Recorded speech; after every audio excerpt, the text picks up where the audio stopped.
This is Greg Troutwine with Maritime Reporter TV, and we're very pleased to be here in Hamburg, Germany at the SMM 2024, and we're even more pleased to be with Sam Mayall, the CEO of Zelim, to discuss this company and its innovative approach to safety at sea.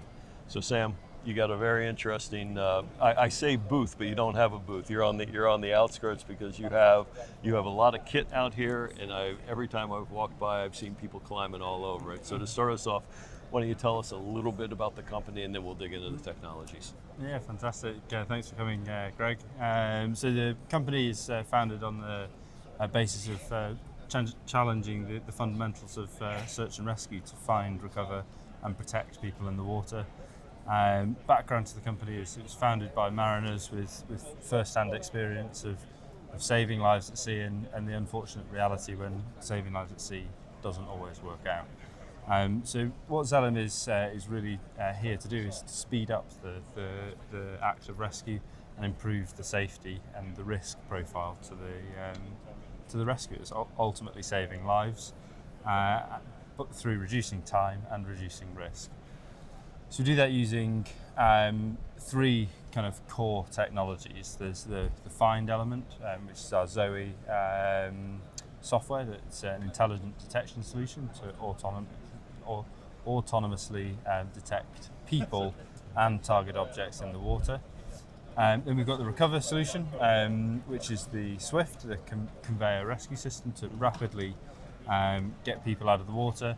And then that culminates in the Guardian, which is the protect element. And then that really reduces the overall risk to the rescuer. The Guardian is a manned or unmanned vessel, which can be launched remotely or with people on board to go and rescue people out of the water.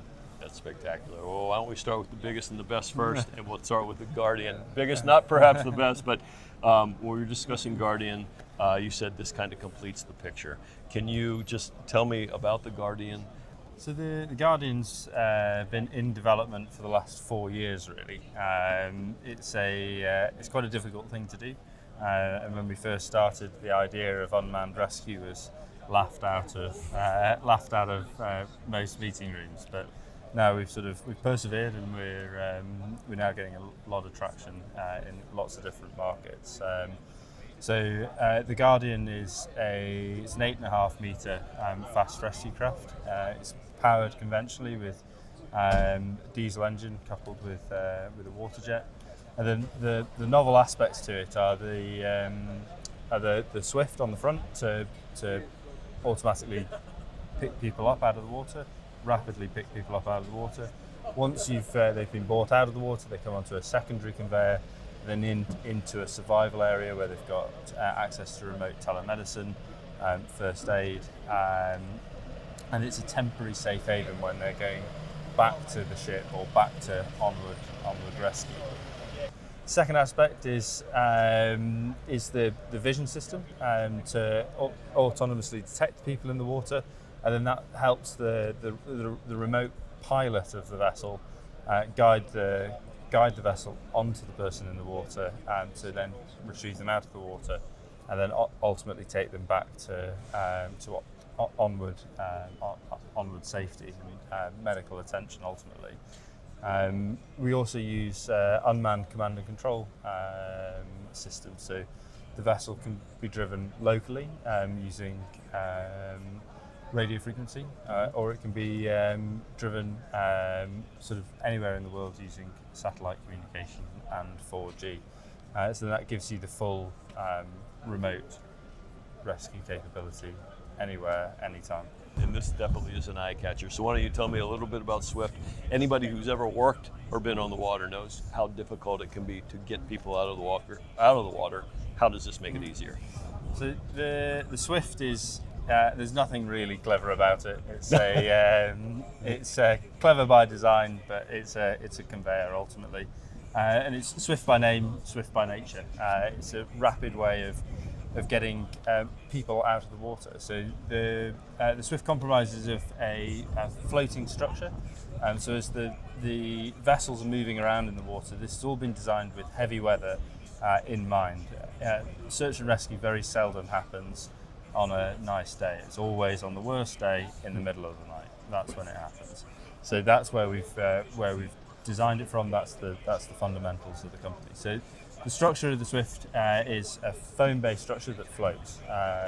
What's important about that is it moves independently of the vessel. So as the vessel's moving around, persons in the water, they're not moving relative to each other. So what the Swift allows is that motion compensation for the end of the Swift is always at the same point in the water relative to the person, regardless of what the boat's doing. Okay. So as we're moving around, the Swift is moving around independently. Once you've then made contact with the Swift, the belt is comprised of a plastic structure with flights on it that will quickly grab you, and as soon as you've made contact with the Swift, it will then pull you straight back onto the boat. And then once you're on the boat, you're then onto a secondary conveyor that will move you from the top of the Swift into the survival area. Okay. Sam, I appreciate your time. I just literally had one more question. The maritime world, it's a big world. You're seeing that this week in Hamburg, where 50, 60,000 people come together. When you look at the potential market for this, who do you see as the first movers? So the first movers for us would be looking at oil and gas, cruise, and defence. The stuff that's written on our wall is make unmanned search and rescue normal.